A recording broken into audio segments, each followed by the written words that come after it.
Okay, so I think we have a quorum from our point of view here. And so I will call the meeting to order. This meeting is being held via Zoom due to pandemic precautions under the governor's executive order granting such virtual meetings. We're just going to confirm that MCB is recording the meetings and allowing for local recordings and making recordings available to the public, and that procedure be agreed upon whereby consumers may obtain a copy of the recording. So that's all in place, I believe. First order of business is to vote to accept the October 8th, 2021 minutes. May I have a motion? Motion to accept, Susan. Second, Kim. Okay, all in favor? Aye.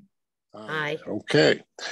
Next order is to welcome any members of the public of the meeting, of the public attending the meeting, sorry.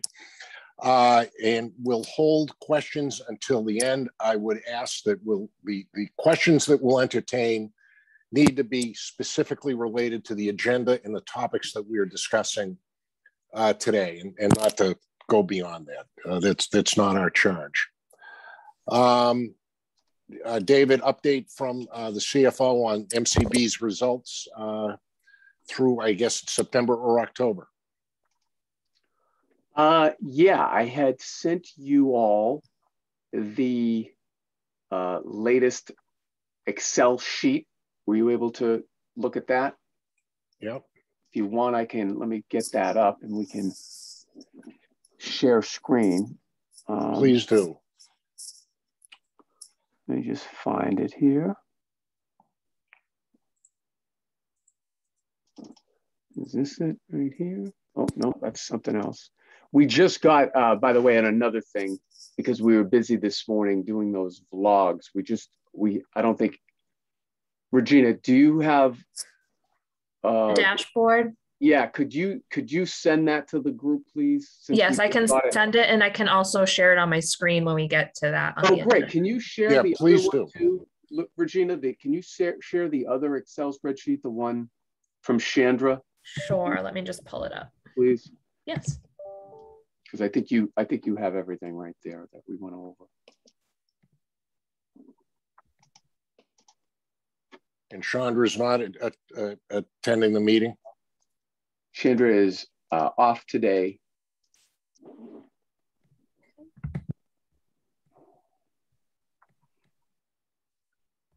Is this the one we were? Yes, that is the one. Okay. Yes. And so you'll see, I mean, I think it's pretty consistent with the previous ones that we told you. Do you want me to try to audio describe this, or? That might be helpful for the group. Okay. All right. So in column A, what we have is the state budget line item number that lists, we essentially have four main accounts. It lists those accounts. 4110-001, which is our administration account. 4110-1000, which is community services for the blind. 4110-2000, which is our deaf blind turning 22 appropriation. And then 4110-3010, which is essentially our vocational rehabilitation match to the federal money. We're fully matched, as I think we've indicated here before. Yeah, and then if you could just, instead of all the columns, David, just talk about the FY22 GA and our year-to-date spending against that. Yes, so column Q is the aforementioned FY22 general appropriation numbers. And that is for the first account, 1.14 million.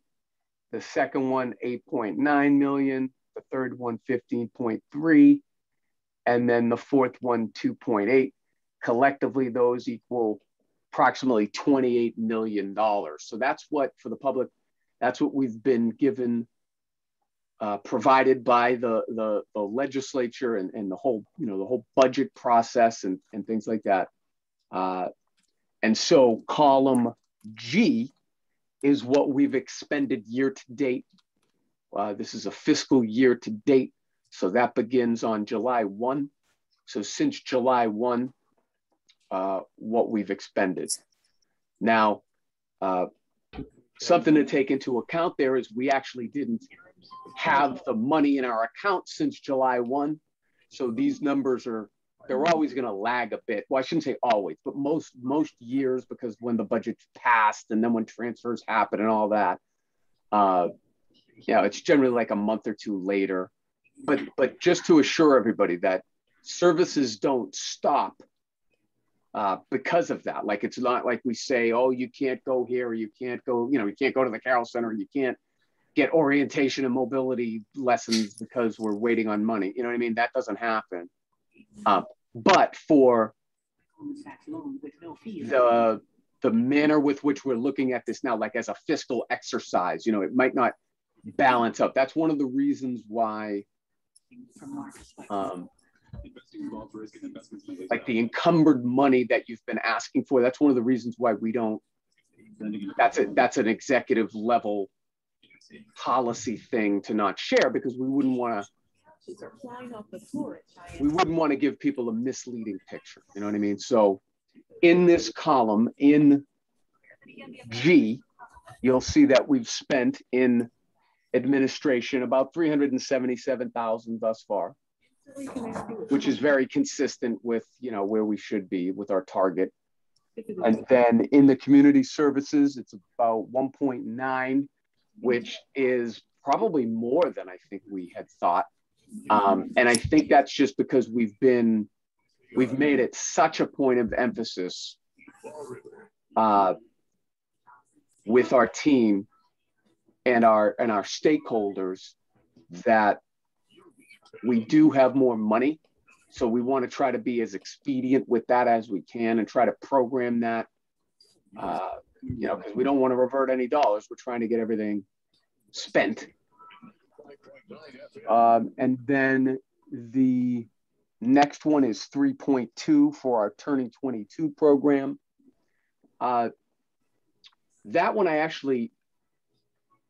I think we're on target there. That might be a little low, but that can vary greatly depending upon the utilization of consumers. In other words, certain consumers in this account, if they, for one reason, move in or out of the services, can impact greatly the amount, because the amounts here tend to be much larger than the other accounts, because a lot of these are like 24/7, and we're paying for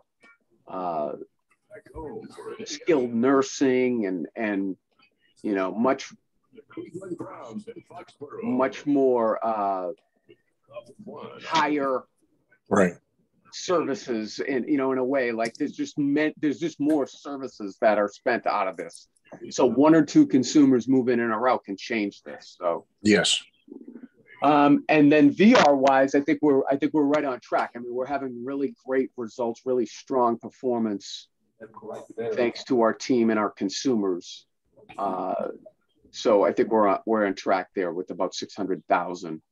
All right. So as you look at it, recognizing, David, that you could have one or two people one way or another in the 2,000 account, do you feel as though you'll be able to spend this money for the balance of the year, and do you have sufficient resources on the ground to do that? Yes. As of now, and John is on vacation today, Chandra's on vacation today, Carla's on vacation today. We did meet on this earlier in the week. We're confident that we are on track to meet our targets that we did in our spending exercises and our, all of that. Right. But our team knows, we've made it a point of emphasis to our team that we have more money.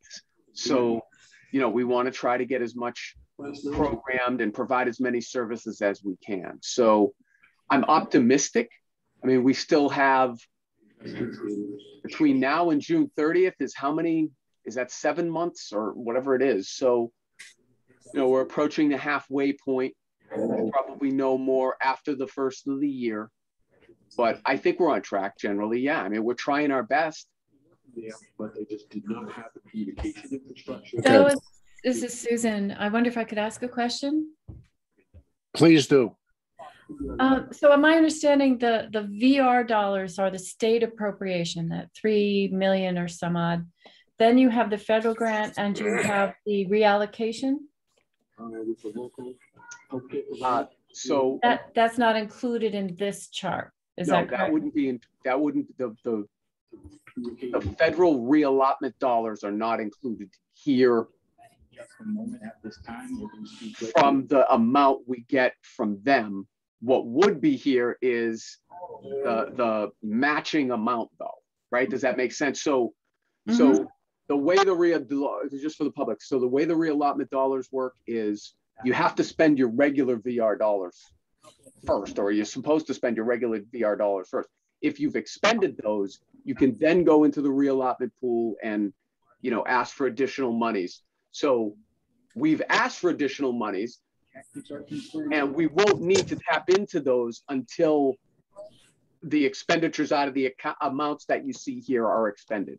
But the reallocation you have to spend out by September 30th, A reallotment. 2022. Yes. Yeah, the reallotment. So your federal, this is the 3 million is the state match, not the federal grant, and not including the reallotment. Right. Do you have a figure for where you are on spending your reallotment from last year and your federal grant? Perfect. And as the city administrator, I don't have it right here. We can get that for you. Regina, if you could just take that note, we can check with Chandra. I think you know, last year we spent it, but then I think we did have a little bit of surplus of reallotment dollars. But I'll check on that. I can get that number. Thank you. Okay. Thank you very Lauren. much. There are people who are not muted and there are conversations and backgrounds that are coming through. Could we address that, please? the city pier, the police station, and the Bank Street Armory. Yeah, please, everybody mute if you're not speaking, please. There's a lot of background noise. And I think it's coming from Dennis Polzel. Should mute, thank you. All right, and then before we get to the... Sorry to interrupt, it's Regina. I did have a request for a local recording. I just wanted to make you aware of it first. Yep, thank you. So I'm gonna allow Dee and Elliot to record locally. Okay, thank you very much. All right, before we get into the October dashboards for tracking performance, just that we were going to have Lauren talk about what financial and other information can or cannot be shared with the SAB, and that's both in and out of executive session. We'd ask for clarification there. Lauren? Hi, yep.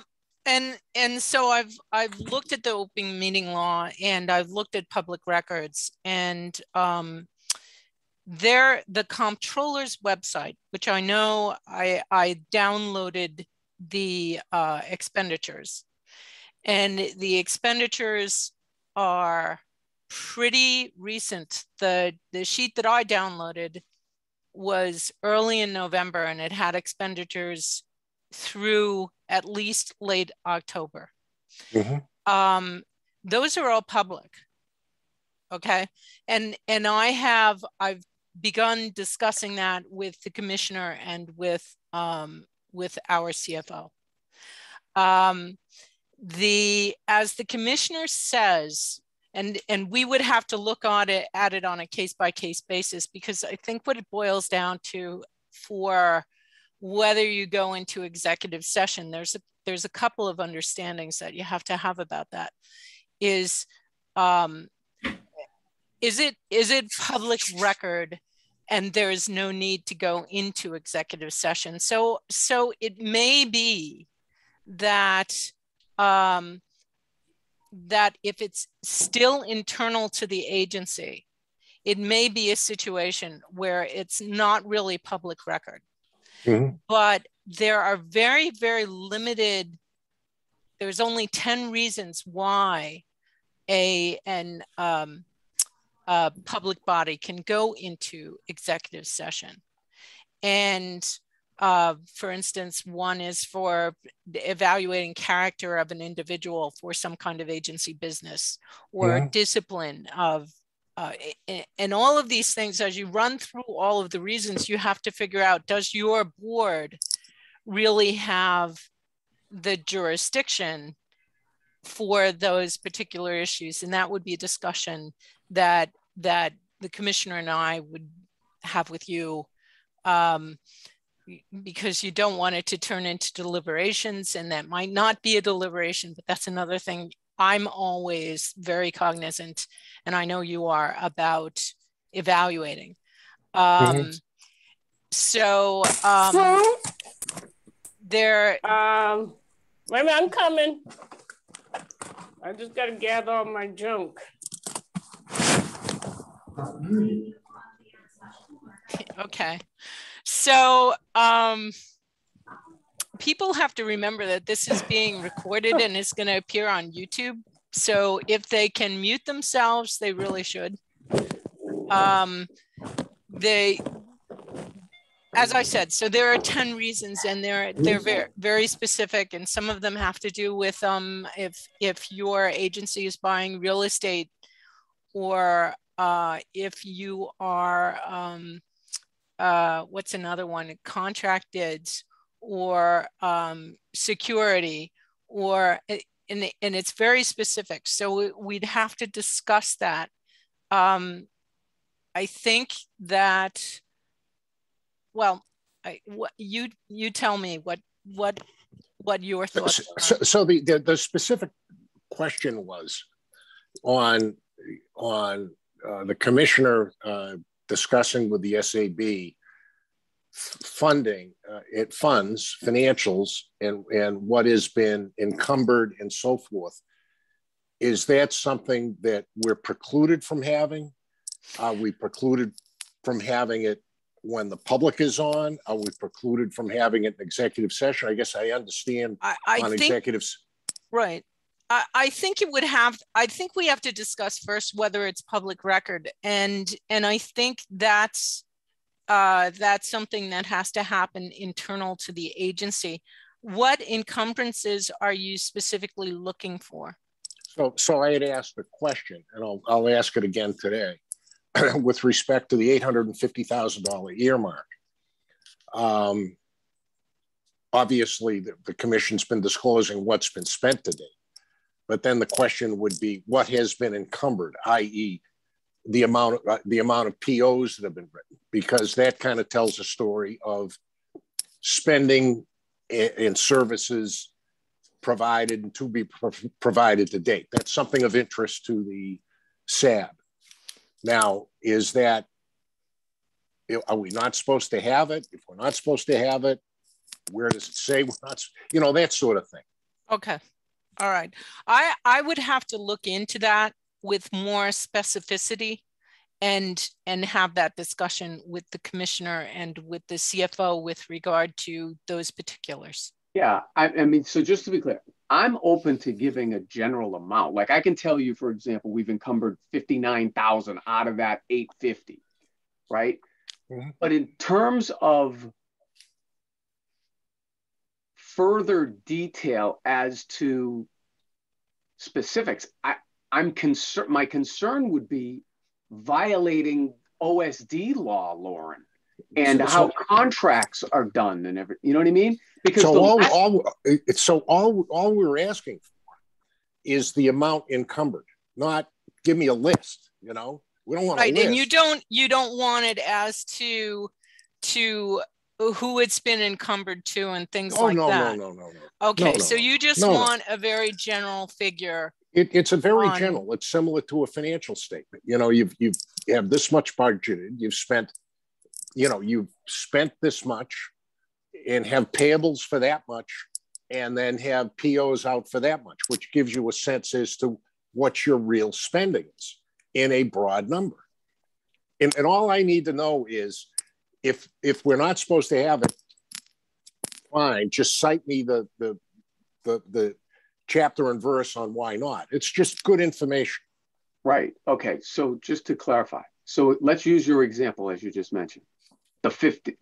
So out of the 4110-1000 account, the 850,000 that were included from the budget, right? Mm-hmm. I can give you the number that we've encumbered as of 11/9, Mm-hmm. which is $59,286 or something like that.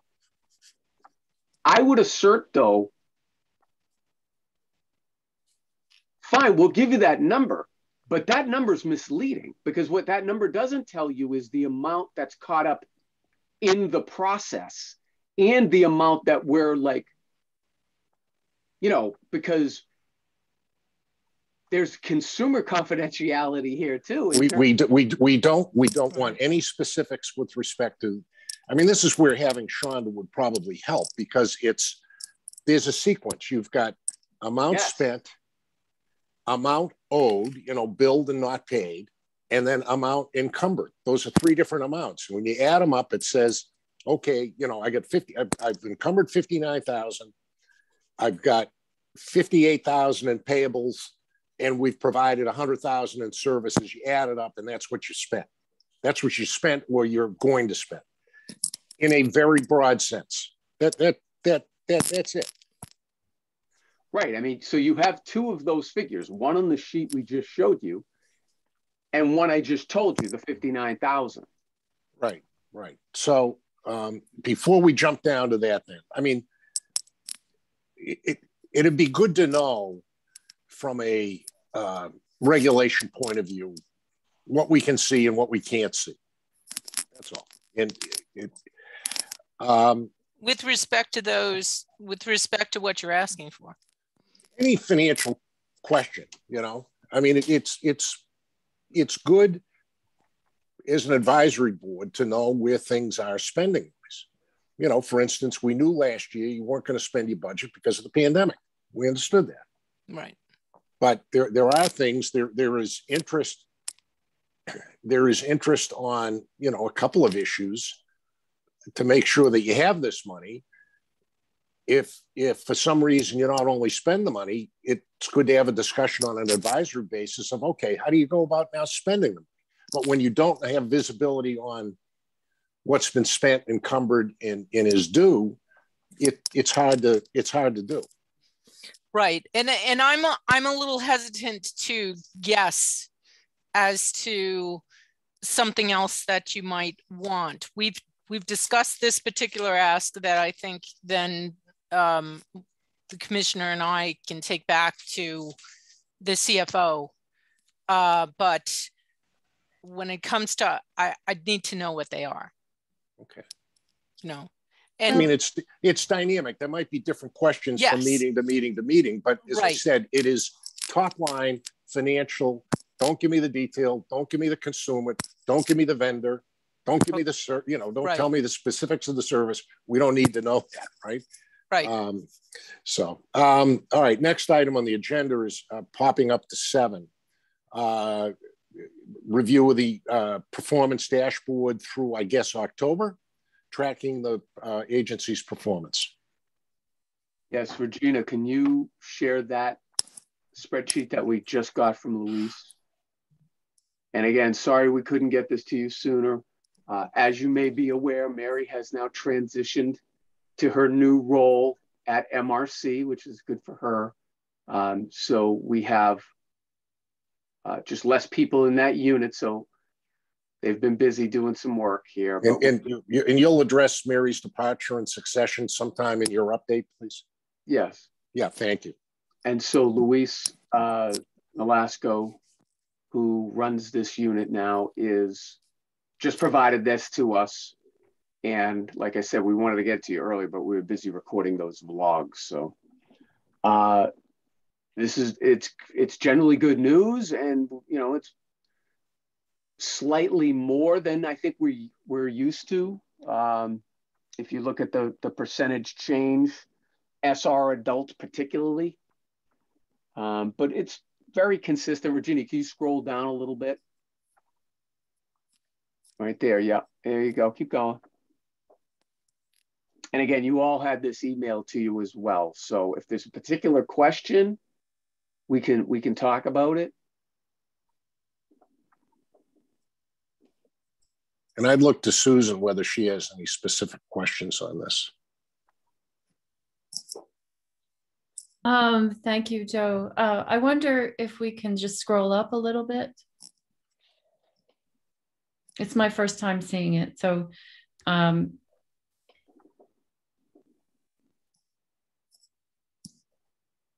you have an increase in registrations, but not back to pre-pandemic just yet. The change is in number, not in the change. Yeah, and it's not a complete year. I understand that. The change on the open cases is number, not percent. Is that right? Yep.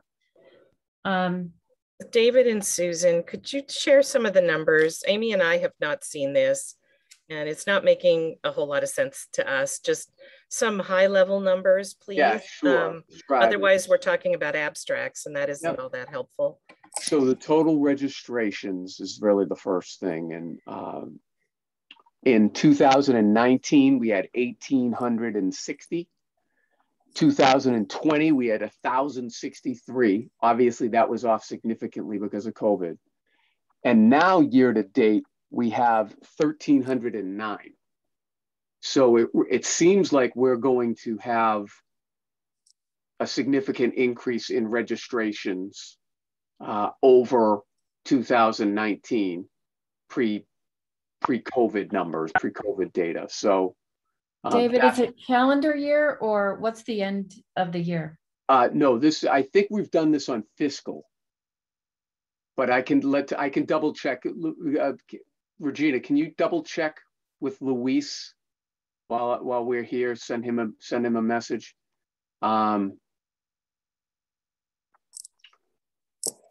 But it is year over year. So either whether it's Jan 1 to December 30th or July 1 to June 30th, either way, I'm sure they did the same thing all year. So, but we can check that. If we can scroll up a little, there might be an indicator of what the measure is. This is Trish. I'll just say that usually they do a calendar year. Yeah. Oh, there you go, Trish. Yeah, it says calendar year on the title. Oh, there you go. So from now until January, you still have more, but probably not 500 new registrants between now and then.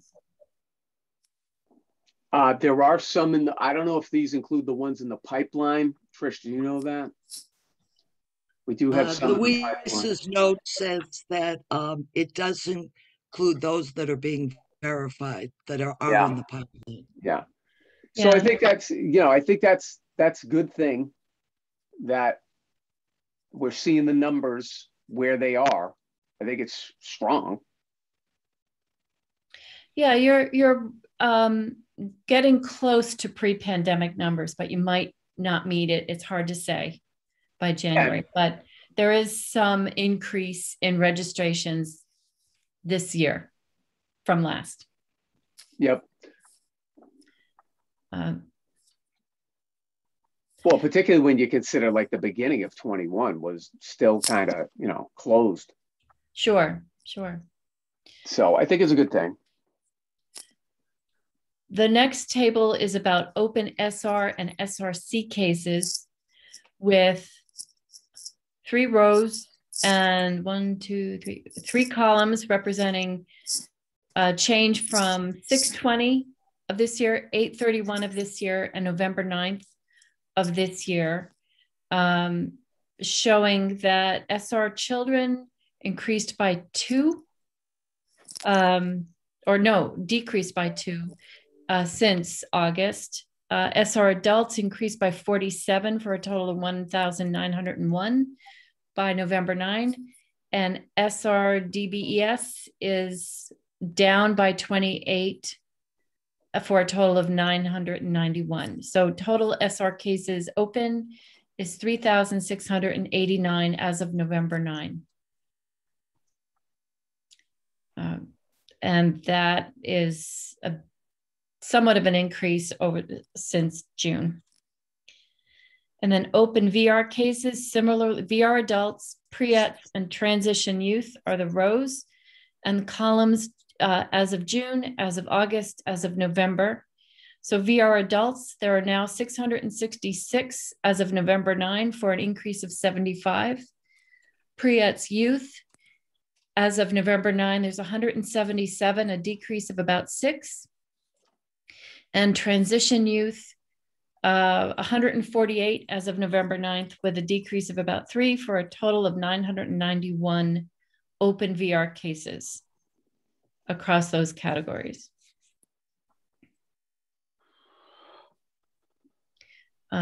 Closed SR and SRC cases for the calendar year.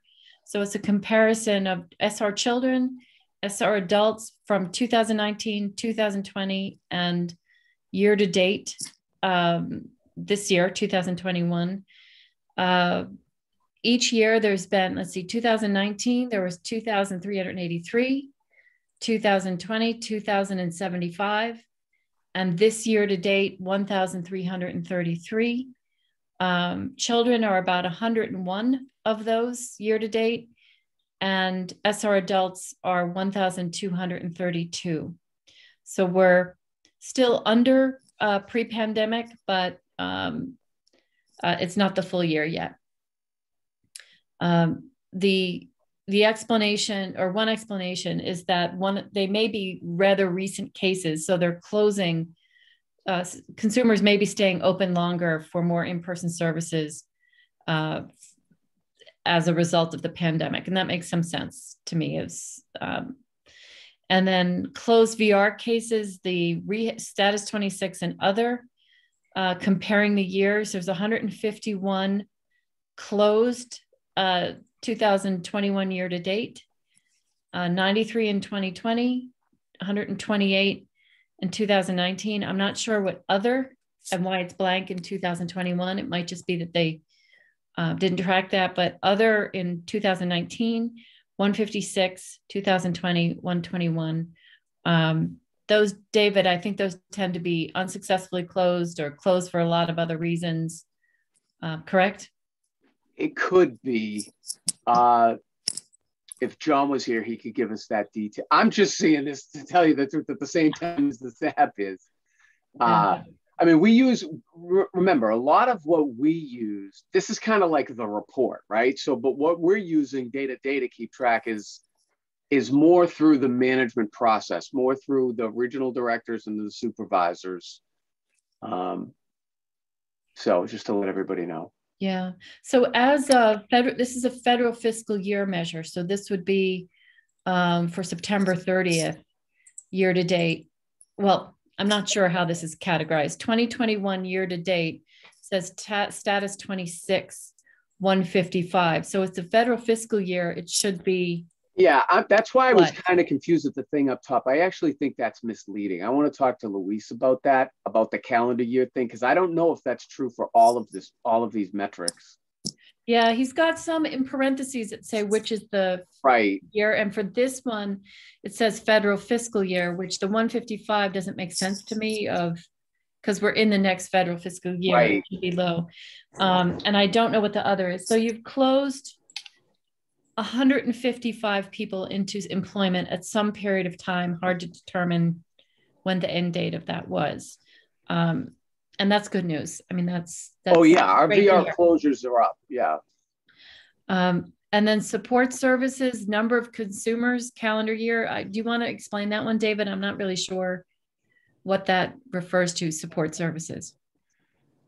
It's a good question. I wish John was here to give us that level of detail, but I think that's probably just other services that we provide. Remember, these are quote unquote open and closed. That's not always a bright line. I'll give you an example.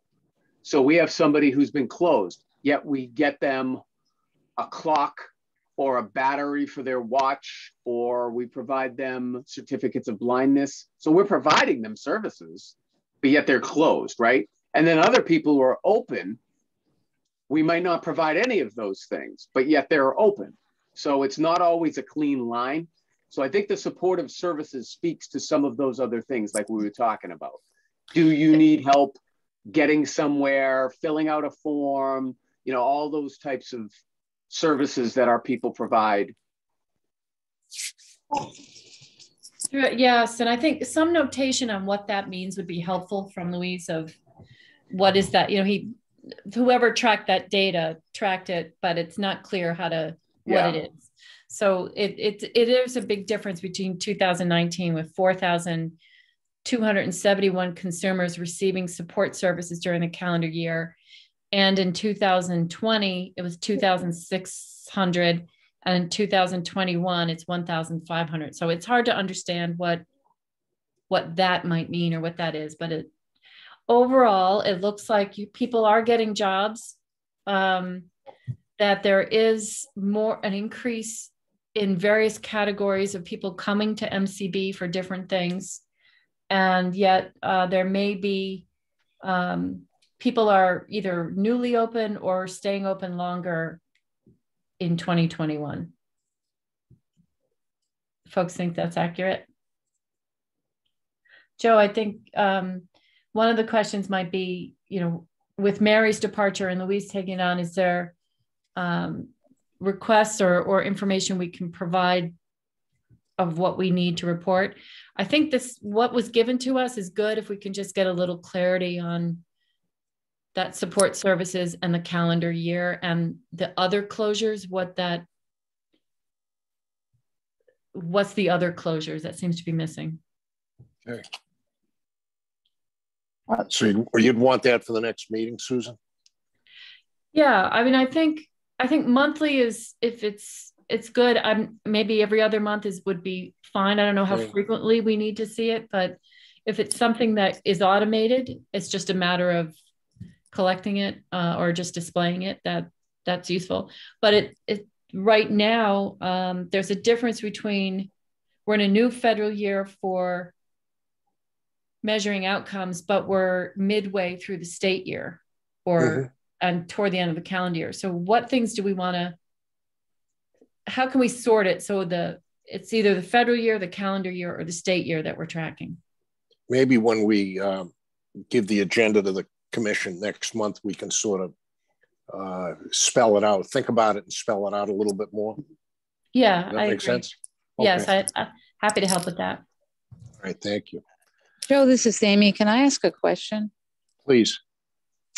Commissioner, I would ask John Oliveira if he were on.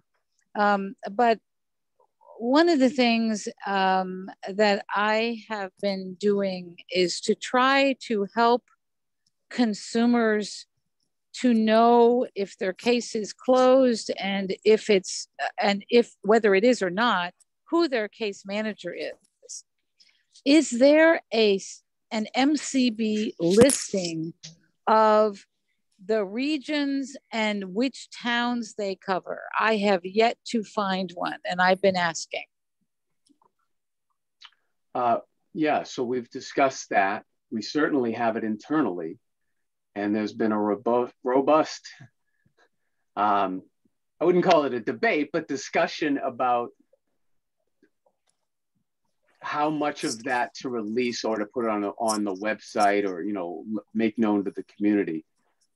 I would like to provide all of that, complete with, you know, names and titles and phone numbers and emails and places where they cover.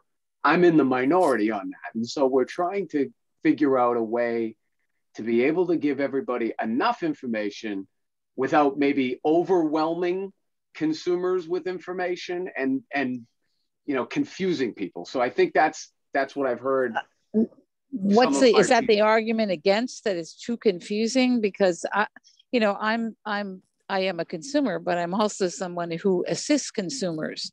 and particularly the population that we're trying to help so that we can spend this money expeditiously, and it's a real problem. Yeah, well, I've made my feelings known. I mean, we're trying our best to provide information without providing so much information that it's then confusing or, taking people down the wrong path. Yeah, David, this is Kim. And can you hear me? I just want Yes, I can hear thanks. you. Okay, great. I concur with Amy, and I think I understand not wanting to overwhelm consumers, and that some consumers find the mass of information a little overwhelming, but I also believe that there is a place within MCB for professional courtesy. To Amy and myself, we work in the field. We work with consumers who are confused. We want to help them, and just sending them off with a phone number is not helping them. And we need a little more guidance as professionals working in the field as to how and who we should be working with. If there's point people, if there's regional supervisors, sometimes I don't know their names necessarily. Right. But if you can give us, a few names of people we can communicate with to get us started as colleagues and professionals in the field, I just think that would be the respectful thing to do. Well, just to be clear, for the managers and stuff, that is already on the website. We do already have that information. Let me see if I can call it up here.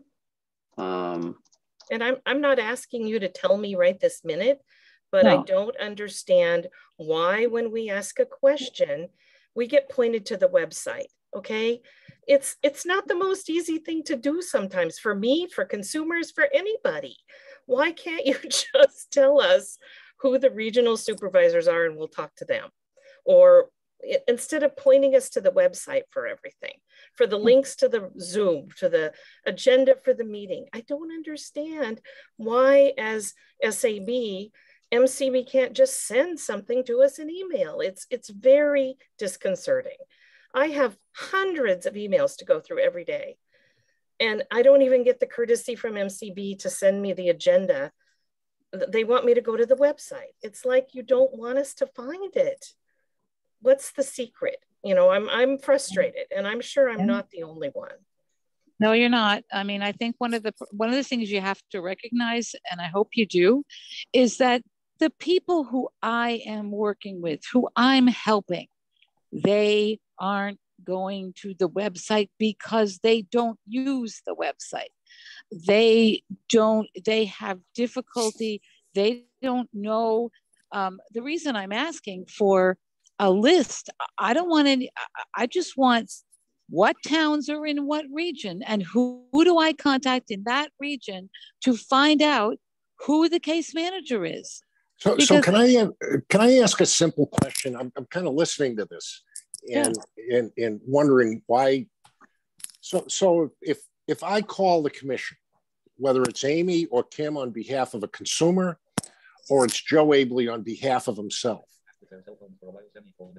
somebody either answers the phone or picks up a message, and I say, I'm Joe Abley, I live in Rentham, Massachusetts, I'm registered with the commission, and I have a question.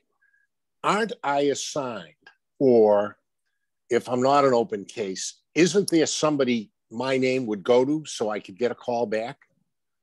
Yes. Am I oversimplifying it, Amy and Kim?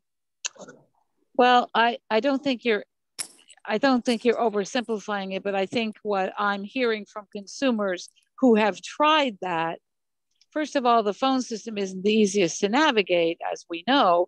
And secondly, consumers have told me repeatedly that they don't get callbacks. So, I don't necessarily, if that system were working, we wouldn't have the same problem. And when Mary was here, I used to contact Mary, and I got the information from her, but I don't have that available to me now. You know, what's interesting about it is it's on the website, people... and we will, Regina, could you send it to them now? I just emailed it to you. It is publicly available. I'm sorry that people can't get it on the website. I'm not sure where else we could put it to make it available for everyone. If you have ideas, we'll take those, but. I think Kim said it best. I think if you could help, if you could give information to the professionals who work in the field and who are working with these consumers every single day, I think that would go a long way. Yeah, I'm sorry. I thought it got sent out. We'll send it out again.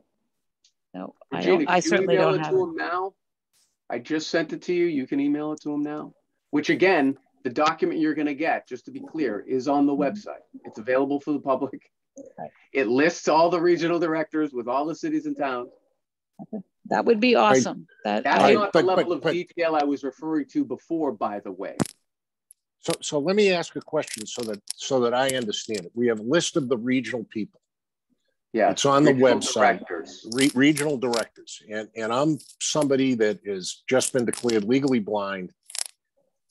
I don't know how to use a computer, but I have, you know, one of my kids or something go on, and I get the name of a regional person for where I live. I pick up the phone and call. Am I going to be able to get that regional supervisor or somebody to get back to me? Isn't that where the holdup is? Hi, Joe, it's Regina. I don't know. I know I did see this later on the agenda about the phones, but do you want me just to speak quickly about it now? Yeah, I was actually going to sign it. You know, it seems that there's a phone system issue. It seems the commission recognizes that there's a phone system issue. So how is that going to get resolved? So we do have the receptionist answering the phone live again. This happened, I want to say, in the last couple of weeks. So she's answering the phone live, and then there's also the option off business hours to leave a voicemail, and that call will be returned. So right now we do have a live receptionist.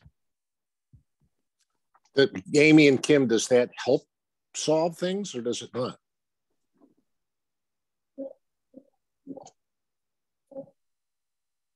I hope it will help. Yes, I appreciate the information. Yeah, but is there an issue with the phone system great. That the phone system itself needs to be addressed?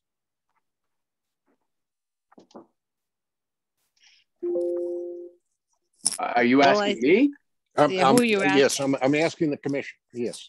Yes, we are in process of putting requirements together, of requirements gathering to procure a new phone system.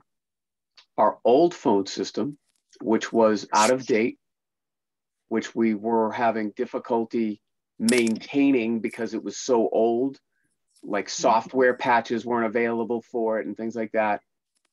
And by the way, we got a substantial amount of complaints about that system as well. So we're trying our best with the tools that we've been given, and we'll continue to try to improve what we have.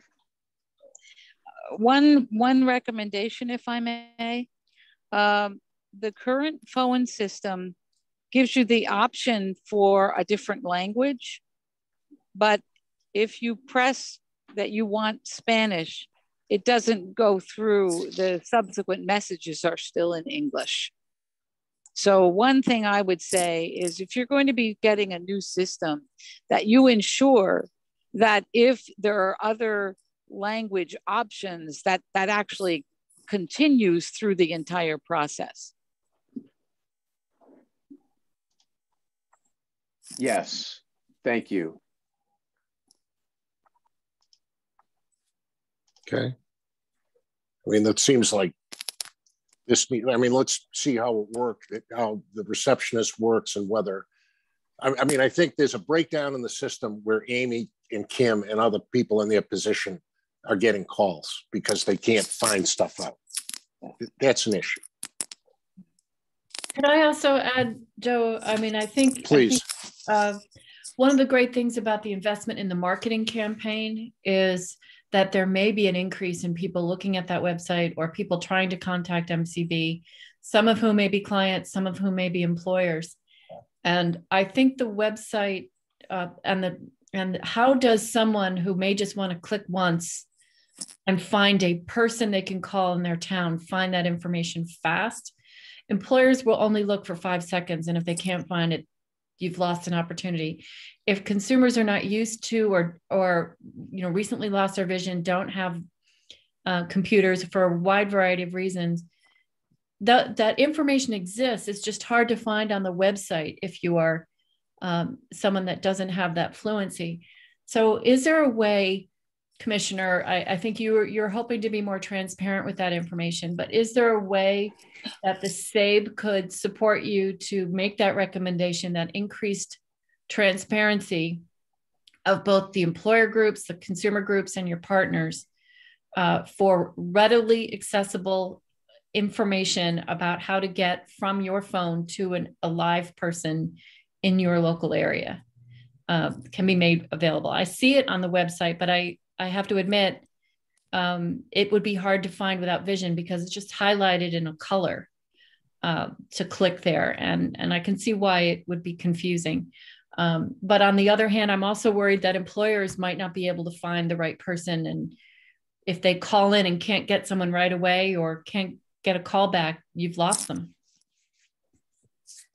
Yeah, I mean, I'm open to any way we can do it. I think one of the things we're up against, honestly, is this is a result of increased demand. But much of what we're experiencing, we have, higher than ever levels of people trying to reach us, which is a good thing generally. And so, that puts more stress on a system that we've talked about that is somewhat deficient and old, and we're trying our best to work within that. Yeah, and I think maybe one of the things that other than through you, Regina, how many people have we heard that from? I mean, yeah, occasionally we'll get calls from people saying, but most people, even though they don't love the system, or they'll even express their displeasure about the system, they're still able to get through. So I don't know. I mean, we're trying our best is all I can tell you. So I understand that. And Regina, I'm sorry to cut you off. I just want to, one other question, follow up with that is that with Carla and all the marketing initiatives that you've got going, perhaps looking at your peer blind agencies across the country to see if there's any ones that have figured this out or might have some websites that you might want to see if they've, or some kind of way to get this information out to the public that seems to be working. That might be one strategy, is just to find other states that may have accomplished or may have some things you might want to pick their brains about.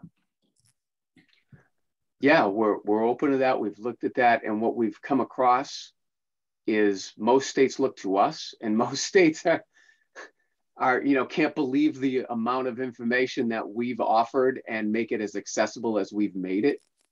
I think our site is very accessible comparatively. Is it perfect? No. But is it pretty good? Yes.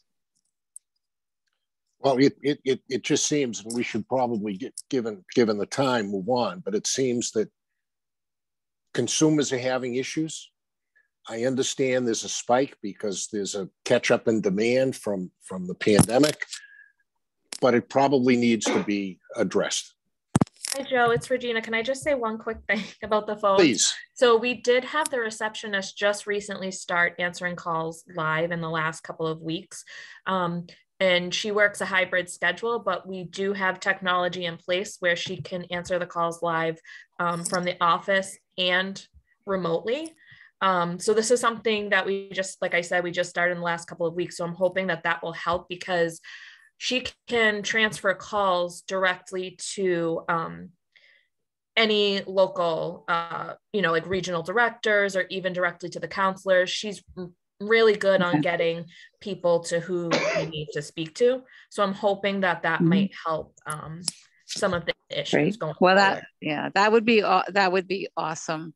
Yeah. I think that if that can, it's good to know that changes have been made in the last couple of weeks, and we'll hope for a decrease in the number of calls that people like Kim and myself get.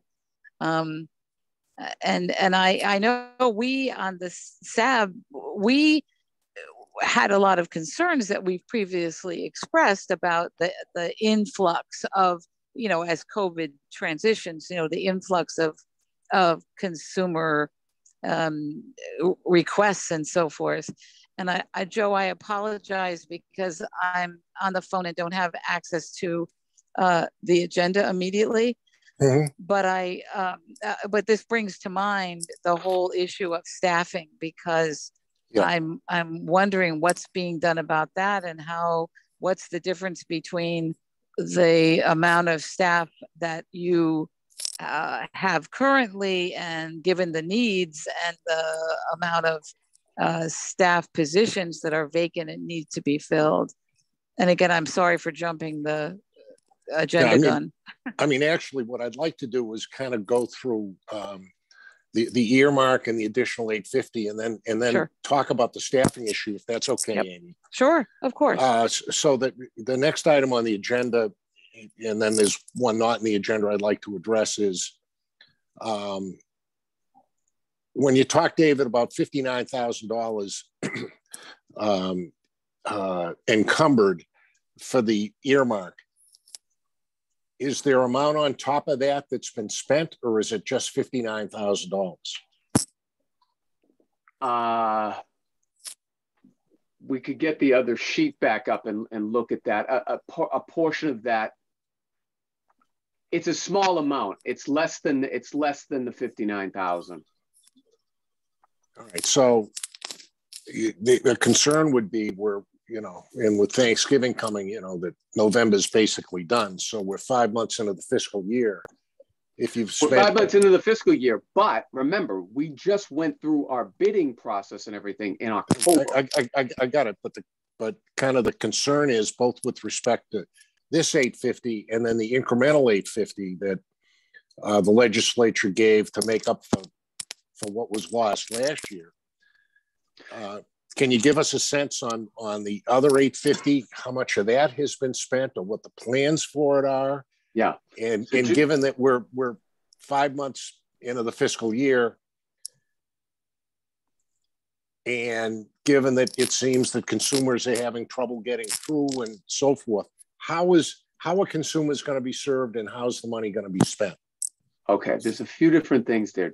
Yes, there are. Yes, sorry. Clarify. So for the public listening, at no time has anyone been denied services. At no time. Matter of fact, nobody's saying that. Nobody's saying that. Fine. We're actively trying to find new consumers to deliver even more services to more people. All right. So that's one of the reasons why our previous conversation about encumbered amounts and this and that is like misleading, because we've been providing these services all along. And so, but we can't spend money unless we have money. And that's what we're waiting. And by the way, some of that is out of our control. Some of that is the legislature. And not to throw them under the bus, but that's just the natural flow of the process. So just to describe that to the public. So are you fully funded right now, or is the legislature holding back some money? Out of the $28 million, is that available to you? So, well, that's two different questions. So one is the legislature appropriates, right? It then has to go through the process through A&F and maintenance budgets and through the comptroller's office. And then when it comes to contracts, the OSD process or the Chapter 257 process, none of that. So it's not a clean, I know we'd like a clean answer, but it's difficult to be able to give that because there are so many different stops along the way for various pots of money. So that's why I'm just trying to impress upon the public who may not know all these fiscal parlance terms and and things like that. All right. So I mean, it comes back to the issue that, and I understand that I've observed it over my years, that what it takes to get something through the process. I got it. But there's a wonderful opportunity to provide technology to SR-based consumers. I assume there's probably a bigger demand for that than there is money. And do you have the work? Do you have the people? Is the demand there to spend the money? That's sort of, it's two different questions, but two different questions. The answer to the first one, I think we have the staff. Remember, the large amount of our staff, the large majority of our staff is dedicated to serving the consumers. And although they have administrative components to their job, updating case notes and things like that, for the most part, I wouldn't call them administrative. They're in the field. They're interacting with consumers daily. You know, those are your SR counselors, your VR counselors, your RTs, your assistive technology, your O, right? That makes up like 100 and something out of our 126 staff. But, you know, when it comes to producing these reports and doing these other kind of like back of the house administrative functions, we just don't have like a lot of bandwidth there. So we're always kind of catching up to be able to, you know, report out, if you will. And the system itself is just, you know, there's always a lag and things like that. So I'm optimistic. I'm going to go back to what I said originally. I'm optimistic that we have the human capital, the staff necessary to be able to push it out. Additionally, through the great vendor community that we have, push out services through them. We just finished that process in October. Contracts have been or are in process of being awarded with POs and, you know, APO process and all that. So I feel good that bandwidth is there. I think the biggest thing is finding consumers to either open or reopen and get them to try new things, like particularly in the technology area. A lot of these consumers that we're going to be getting technology now, we've previously tried to get them technology and they've been like, well, no, I don't want it or whatever. So as technology advances, as we have extra dollars to spend, which we can now get like different devices. I'll give you an example. When we started with our Alexa, all we had first was that like the hockey puck unit, like the Echo, you know, but now we have the Dot, and now we have the Show, and the you know, we're going into Google. So like that cadre of devices has expanded, which I think is, you know, now gives more opportunity to more consumers. And, you know, the fact that technology isn't going away, it's becoming more common and more omnipresent in the way that just society is accepting it. You know what I mean? So like that all helps. So we're optimistic we'll be able to do more of those things. The handheld units, Rubies, or the desktop units, magnifiers, we're getting more of those. We're sunsetting ones. We've done a good job over the years, our technology department, of keeping older machines and really using them to the very end. We're retiring some of those and replacing those. So there's a lot of expenditures there. So if people need technology, we'll get them technology. But is the demand there for what is under the earmark? I would assume that MAB, the Carroll Center, and the other vendors also know of consumers. I would assume that they can identify consumers and advocate to the commission for them. We're actively working with our vendors to identify existing and new consumers to take these technology services. And the technology services I would put into two chutes. One is the actual physical technology itself, the device, the hardware itself, but then the other is training. And so we're doing our best to get, they go hand in hand. We're doing our best to get both out there. Okay. Whether it be through MCB or through our stakeholder community, our vendors and contractors. All right. So for the devices, are there any restrictions for people receiving devices, any Title 20 yes, requirements? There are restrictions. The restrictions are based around subscriptions. So like we can get somebody, you know, an Apple device, but we're not going to get them the cell plan to work that Apple device. You know what I mean? No, I got it. And I understand that. But are there any restrictions, income-based or anything else, for a consumer getting a device under this? Generally, no. Generally, no. Could there be some? There might be, but that's only a small percentage that would be very specific. And I don't even know if it's worth going in down that. I mean, as long as if it's very small and there's not income based, can you use any of the incremental 850 SR for technology training and devices to the extent there's demand? Oh yeah, well that's what we're trying to do. I mean, we're trying to really the other 850 that's in the SR account, not the earmark, but funding that's the other funding that's in the 1,000 account. Yes.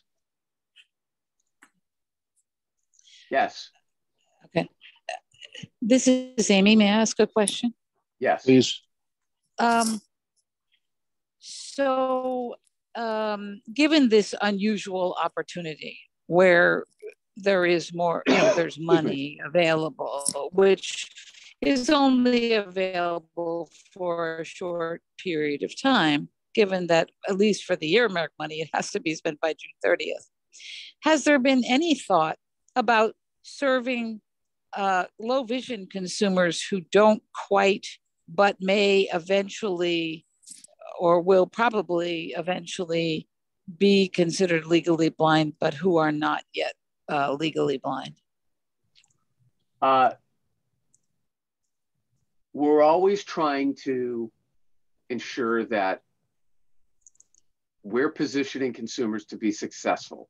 And if we're talking with them and their eye doctor, and their eye doctor feels that they're going to become legally blind sometime in the near future, then the answer to that is yes. If not, then no, because that's outside of our statute. We would work with MRC to make sure that those people take advantage of Mass Match or other programs and services that MRC has, or work with another community provider that it is within their realm to do that, like MABV or Sight Loss Services or.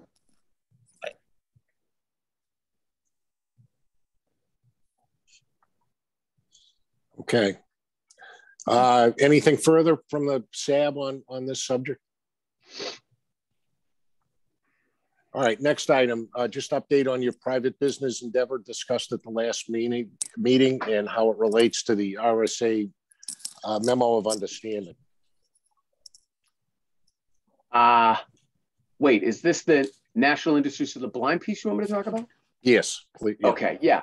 So we've set up a meeting. We've continued our dialogue with National Industries for the Blind. We've set up a meeting. They're coming in, and when I say coming in, they're coming in virtually to our next VR meeting to MCB to present their training to our VR counselors. So we continue to still try to identify the right consumer fit there for this specific program. We may have some leads, although be it a small amount.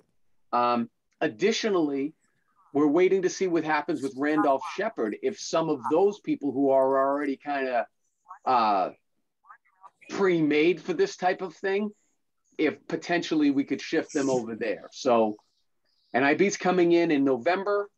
What's the date there, Regina? Is it next Thursday or is it the following Thursday to present to our VR counselors? And, because they're the ones that have the,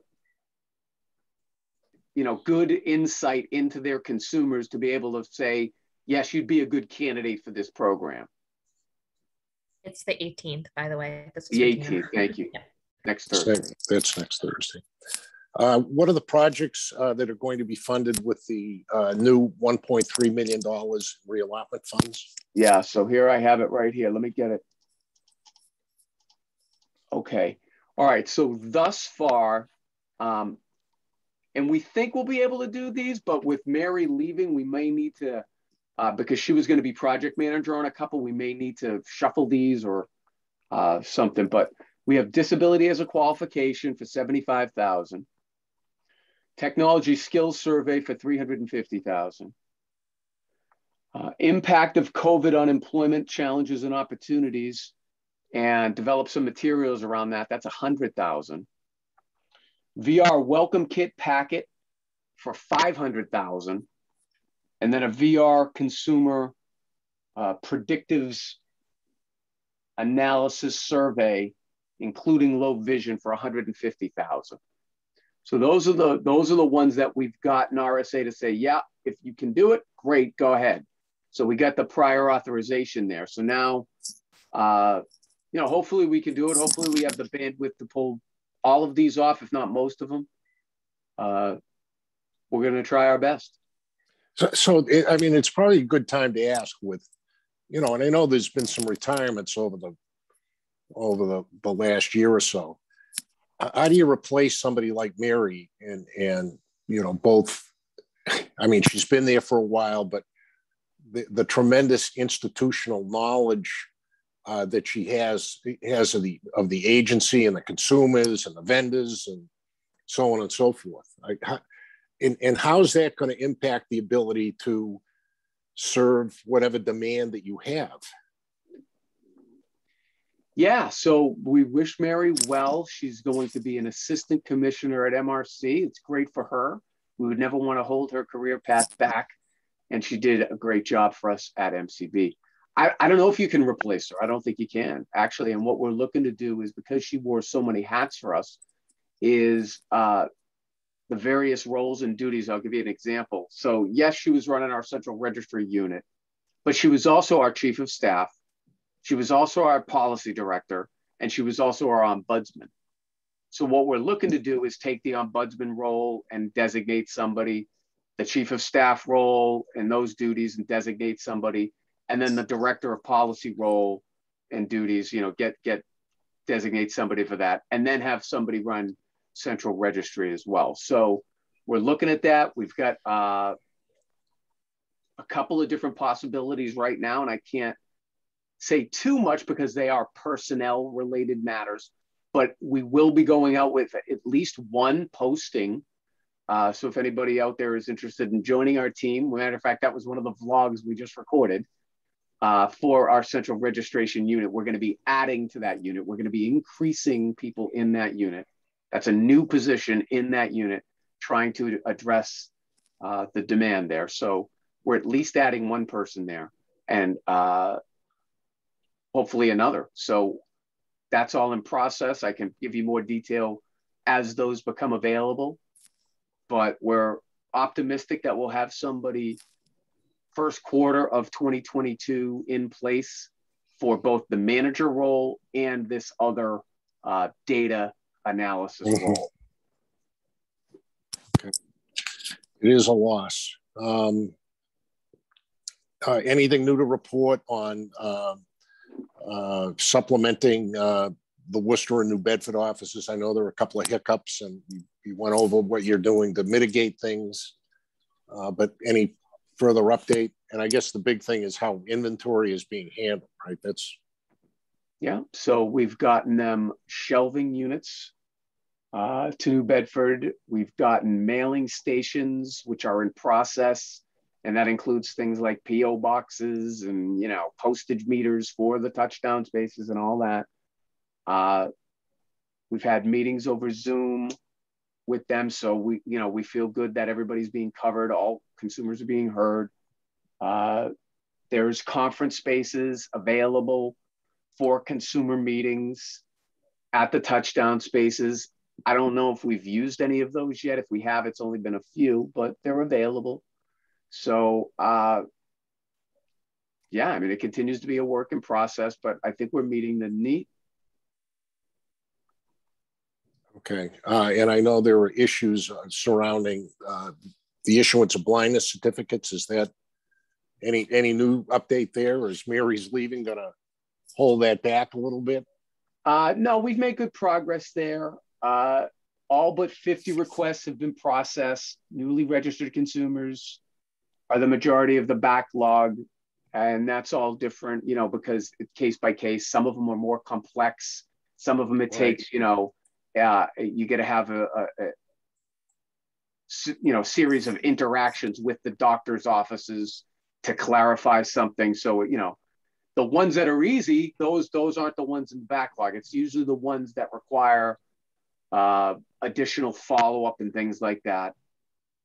So in the interim, all those people are reporting to me and they're giving me weekly updates, which just started this week because Mary just left. So we did get through the last surge, which was in, you know, the fall. We've seemed to have calmed down from that. And we're hopeful to have everything in place for the assessors springtime surge, which will come. And we've had good dialogue with the Assessors Association about electronic data use agreements that we could pursue. So, but we still got a ways to go there, but that would help really streamline things as well. Get it out of paper, because it's the paper really takes a long time to process, and, you know, a lot of steps and things like that. So update, I think we've talked about many of these things, but anything to report on measurable outcomes from the What's Your Vision campaign? I thought, Regina, did we send everybody an email? I thought we had sent that earlier in the week with the data that Carla has from Marketing Doctor. Yeah, I asked, I don't know if everyone received it, so I resent it again this morning, but I could always pull it up if you want me to share my screen. Yeah, please. Okay. Yeah, why don't you share your screen, Regina? But basically, we've gotten really good results here across all platforms. Social, the website, people saw our billboards. It was on TV, that got a great response. Radio, it was in newspapers. We had announcements throughout our network, like Maine and the affiliates. So we've gotten a great response, actually tremendous response, really.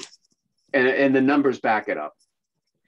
David, this is Kim again. And the numbers looked amazing, but I have to honestly admit, it was a PDF file. And when I opened it in Adobe, all of the columns kind of disassociated themselves with everything. So it was rather random numbers all over the place. So could you just give a high level view again of like the major categories, TV, radio? And I mean, they were pretty astounding numbers from what I could tell, but and by the way, just thank you. Jenny, you're going to put it up on the screen. And I'm sorry for that, Kim. I thought it was accessible. Marketing Doctor had told us that. We'll go back and. I mean, I could open it, and you know, I'm not too proud to say it could be my skill set is lacking. I don't know, but I couldn't navigate it like a normal table would keep the columns in place. So maybe it should be more straightforward. Had better luck. I don't know. Yeah, I did not have better luck. Okay.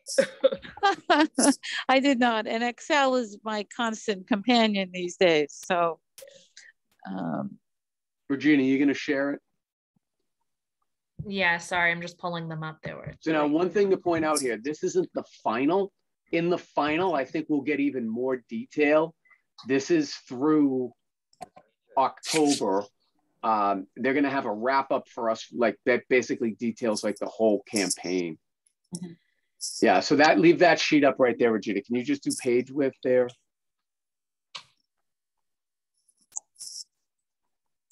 Or just click on the plus. Yeah, either way, just click on the plus. Working? Sorry. Yeah, there you go, right there. Yep. Yep. Okay, so the first one is digital metrics, and it shows the amount of impressions that we got, which is 1,300,000.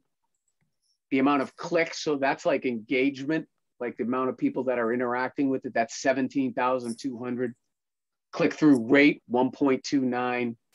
And then the video views, 373,000. The performance by audience, go ahead, Virginia, you can scroll down. Oh, go ahead, yeah. Employers were the first, visually impaired were the second, caregivers were the third, eye care providers were the fourth. And then keep going, Regina, go down. This is just Facebook. Just Facebook, you had 650,000 impressions. I don't know if there's a particular platform you're interested in, Kim, or anybody. No, I just think overall they are quite astonishing in the sheer volume, and I think it's good numbers to share with us, with the audience, to hear the tremendous success that certainly the outreach has garnered, you know, as far as contacts and awareness building. So. Yeah, Regina's just scrolling through. It's going through each platform. LinkedIn, this one's YouTube, this one's Google. That's it for this document. Yeah, and so what we'll get next time is like the TV and radio data, like that broadcast data. We'll get that next time. I think I might have that, David. I think I might have that. Let me just. I think you have it just through October, though. I don't know if you have the total. Okay, no. Okay. I think they're going to be provided. If you want to go to that, yeah, go bring it up. But David, this is asked marketing doctor if they'd be willing to present. Certainly to MCB, and if they could include you all, that'd be great. But yes, Amy, hi. Do they? When you say impressions, not being a media mogul, when you say impressions, is that like views? Is that what you mean? Yeah. That's like a. I don't think it's as straight as views, although I think view is in on the equation there. It's like a factor. Okay. Okay. Yeah, because that would be interesting to know. Yeah, Amy, I understood it like it comes across someone's Facebook page, but they may not have clicked on it, or may not, it hit their wall, but they may not have done anything. Yeah. Okay. I mean, one of the things that was interesting, CSABR just had their conference last week, and there was a presentation related to youth, DJ Ralston and a few others at George Washington. And they did some search about what youth use for social media, and youth are way down on Facebook and LinkedIn, and way down on Twitter, but up on Snapchat and Instagram. Those are the preferred. So I wonder if marketing doctor, is there any way to look at how youth might be using these different avenues? That might be an interesting population for you to, I don't know if they can parse it out by. I think they can actually, Susan. I think they can. And by the way, I think they did Instagram as well. That was in the campaign, I'm pretty sure. I have a definition here from the Google SEO thing on impression. It says impression. An impression is counted when a list item is visible in the short list view, and also when the list view is expanded, whether or not the item is actually scrolled into view. Therefore, if an item is visible in the short view and the user clicks to expand the list, two impressions are counted. Oh, okay. Well, that's the Google definition. Facebook may even have a different definition of what they consider an impression to be. Okay. Yeah. Okay, that's helpful though, because that's why those numbers are so high. I can see why now. Thank you. Yeah. Well, but remember, we also have actual views as well. We have those are metrics. We have actual unique views by URL, for example, like where they track the IP address back.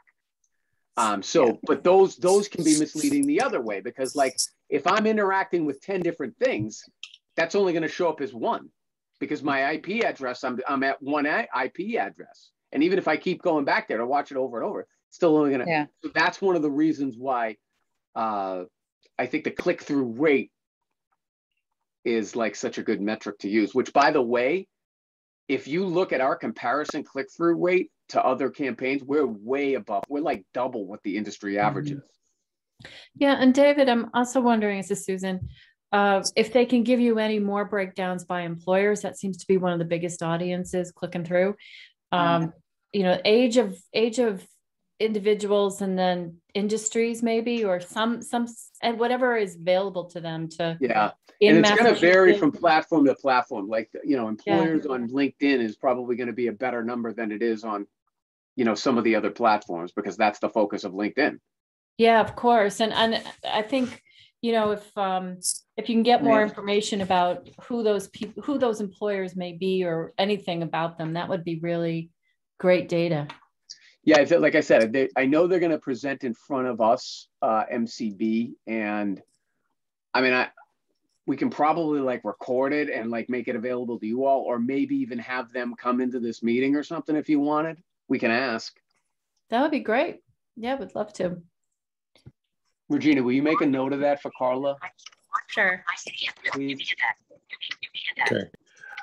So before a couple of things before we turn it over to the public. I had one question on the reallotment projects. I'm curious about it. What exactly is a VR welcome kit package? Yeah, question. So I think what we're endeavoring to understand and potentially do right now, the manner with which we provide information to our VR consumers is like unique to each consumer, and that's good. But what it does is like there's not as much standardization as we'd like. There's not as much like branding as we'd like. And I think we'd like to try to assure that every VR consumer at minimum gets, you know, X, Y, and Z. And that's what will go into this quote unquote kit. Now, what that is, we haven't defined yet. Is that like in the old fashioned days, right? It would be maybe like a leather portfolio that had the MCB name on it or something, or, you know, an MCB pen, or, you know, so it would contain those marketing materials.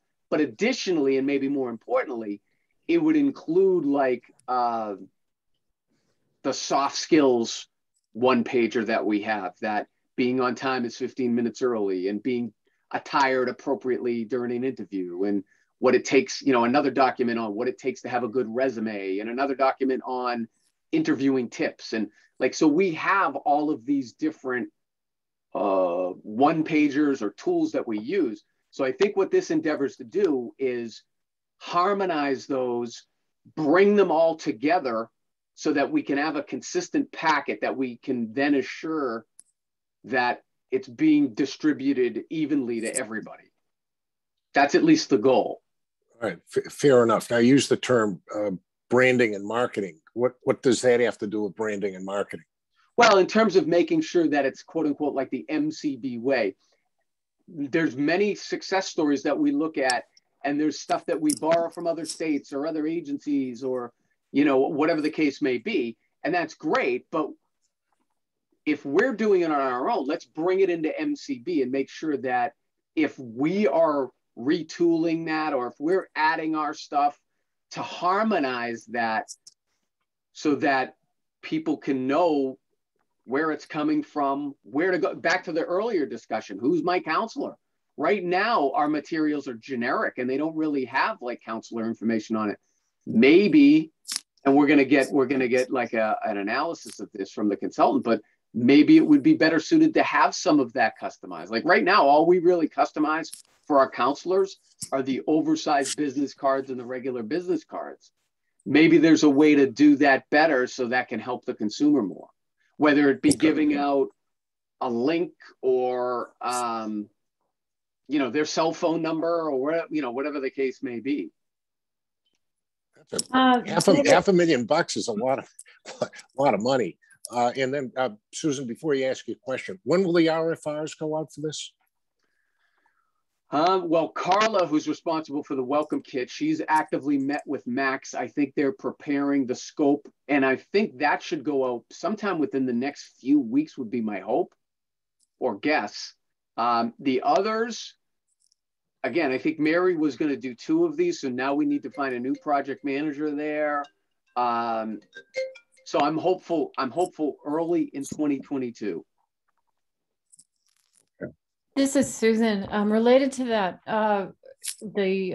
welcoming packet, is there any discussion or interest that MCB has to ensure, like maybe there's some sort of advisory board of consumers so it can be piloted, that languages and different languages are attended to, and that the materials are some way piloted or tested to make sure that they meet the needs of people who have a wide range of vision and that served? Is that included in the requirements? Yeah, I've discussed this under discussion. We've discussed this with Carla, and in the scope for the RFR will be that our stakeholder community has reached out to the RC and employers and consumers that have been successfully closed, consumers that are current in process, that we get input there from them on what they want to see in it. I mean, we want the kit to be what the consumer wants.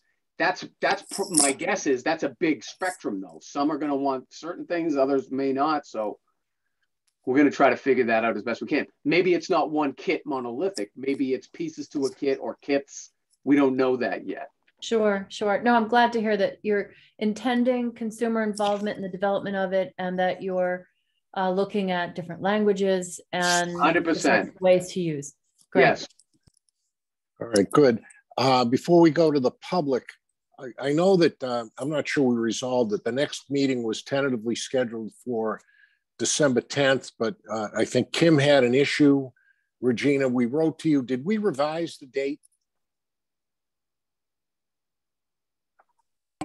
I'm not sure. I can check. If not, if you want to give me the date now, I can. All right. Why don't I just caucus among the SAB, and then we'll shoot you some dates if that's okay.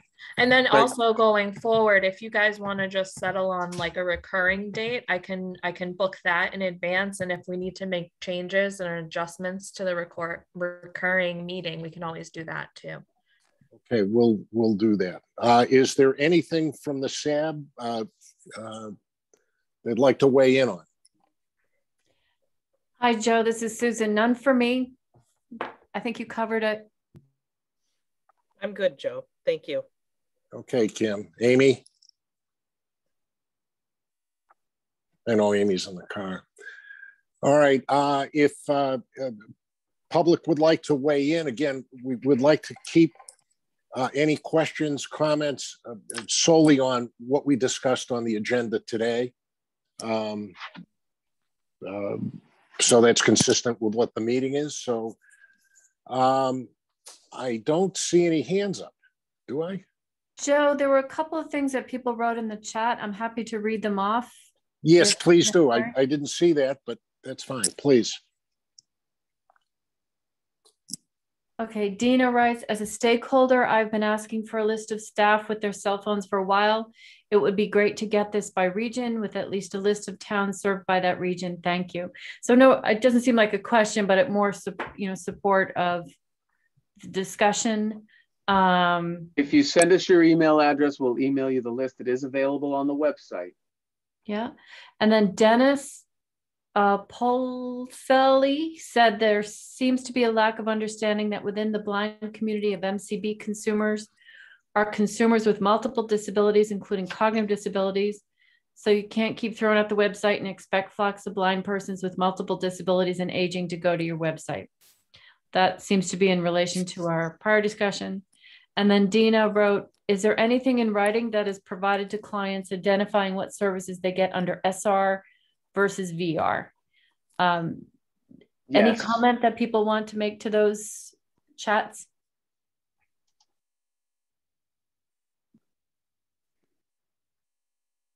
David, Commissioner, did you want to answer that question about SR?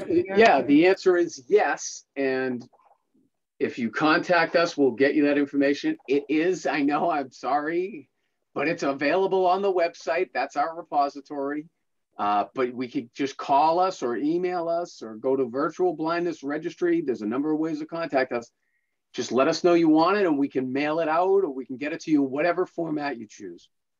Excuse me. All right. We have a hand up, 508-564-4613. Hello. Hi, Mary. How are you? Nope. Try again. This is Jane. Hi, Jane Perry. Oh, goodness. How are you? Your Cape Cod connection. I'm great. Thank you again for your wonderful meeting, allowing me to speak.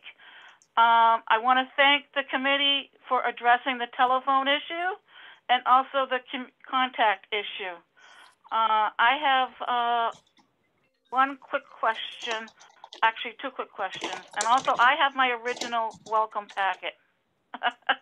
And I hope you do one for SR. Yes, thank you, Jane. Okay, and I'll be in touch with Carla. Thank you. Regarding the budget and the earmark for the 850. Yes. Is that the extra one that was allocated? Was that a one-time thing for this budget? And also, I know, when will they start the budget process and hearings for the next fiscal year so that we can start lobbying and advocating our legislators? I know in Falmouth, we're starting ours in January for 2023. And it's important to keep this money coming if you're going to be having more clients. And my other question is in regards to allocation. I know sometimes you can't make everything public, but when you talk about matrix and dashboard, is there any way that we can get things available by region? I think that would be a good stat so that you can see where trends are. Thank you again. Oh, and one other thing is, not only as an advocate, but as a consumer, I will be taking advantage of that SR funding as I am going to the Carroll Center in another 2 weeks and then coming back in January to learn my life as a totally blind person. And I'm getting O&M and some other services. So thank you on behalf of the older population. I know sometimes we don't say thank you when it's justified. We always call and have concerns. But I'm glad that those telephone concerns and the contact have been addressed and will probably get resolved. Thank you. Thank you, Jane. Thank you, Jane. So to go through, so the first thing, on everybody's minds is, will this money be available again? The truthful answer is we don't know. We don't know if it will be available again. If it is, then we'll program it out as best we can. So I wish I knew, but we don't know. We have no insight there, both in terms of federal money and state money. Last time we checked, I think state revenues were strong. So hopeful that our regular monies that we do get remain strong and consistent. That would be the hope. As to the budget time, the governor's budget generally comes out the 3rd week of January, I think. If Chandra was here, would she correct me? It's generally like the 3rd week of January. It starts, and we will keep everybody as we do. If you'd like to be added to that list, please contact us, email us, or call us, and we send out those regular budget updates when we get them throughout the process. As you know, the process starts with the governor offering his budget, then the House budget, then there's hearings, then the Senate budget, then there's hearings, then the conference committee, and so on. And so the next part of that, Jane, was technology. No. Let me just ask you one other question. Oh, go ahead. Will you be sending out email blasts so that we can know when the hearings are going to be, so that we can testify? Yes. Or add our cents worth? Because I know I am in contact with our strong Cape delegation down here. So my other question was, when you talk about matrix and stats and all that stuff, the dashboard, is there any way that you can do a breakdown by region? I think that would be beneficial to see trends. I don't know what your thoughts are, but that was my other question. Thank you. I mean, I'm open to that if everybody thinks it'll be helpful. It's going to be mostly consistent. There's going to be a couple of outliers there, and the outliers are going to be the places where there are a large amount of higher education institutions. Those regions are probably going to have higher utilization numbers than areas that don't have as many. For example, the Boston region is probably going to have a higher budget because there's more people who we're going to be paying to go to college out of there. You know what I mean? But we can look at that. I'm open to that. Okay, good. Mary, you're up next.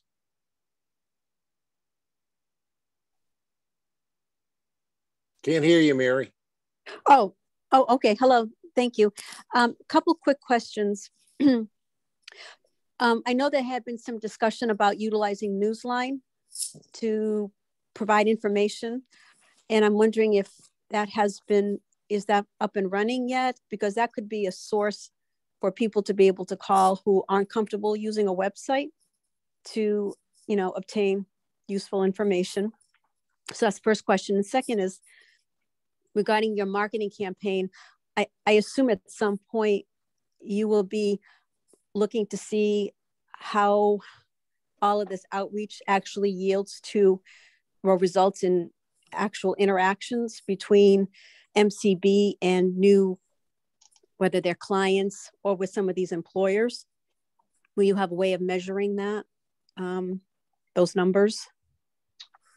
Yes, thank you, Mary. So regarding Newsline, Carla has been active and in communication with all of the people who manage that. And I think we're up to date there. I think we've posted what we can there. Regina, do you have any more detail on that? I don't, but I do believe that Carla did update it as far as I know. Yeah. And then regarding the measurement of the campaign, of course, yes, we're actively trying to do that. I think that you see that and sorry for the pun, I'm not trying to make a play on words.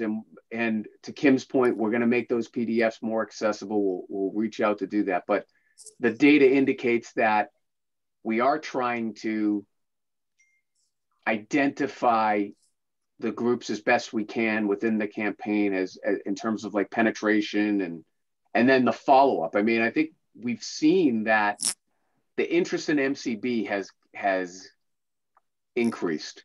How much of it is related to the campaign? How much of it is related to COVID or other factors? We're trying to understand that as best we can. I don't know if we'll ever have a complete and exact count, but I think we'll have indications. And I think we have indications now. I think the indication is that the campaign has helped and it's increased traffic and it's increased interest, increased people getting more services. Commissioner, it might be something to think about in the welcome packet, some kind of questionnaire of sorts, real short, about how did you find out about MCB, and give information about the campaigns. That might be a good thing to connect the dots on. That's an excellent suggestion from Mary. And we have that on the short form when we get the short form going as well. So yeah, there's different ways to engage there. Survey tools. Okay, thank you. Thanks, Mary. Okay, I don't see any more hands. And there's nothing in the chat either. Mr. Chairman? Yes, Jane. This is Jane Perry again. I just want to answer that individual's caller. As Kim knows, I am an avid Newsline guru geek. And yes, that's something I worked with Carla with and had spoken about it in past SAB meetings, and it is up and running. It is current. The events are current as of the town hall that was just held. So if there's anything up and coming that needs to be updated, it needs to be updated. But right now, it is current and there's information on there. So yes, use Newsline, and it is working. Thank you. All right. Thank you, Jane, for that.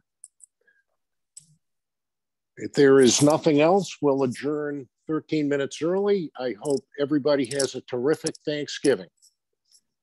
Thanks, everybody. Thank you. Bye-bye. Have a great day.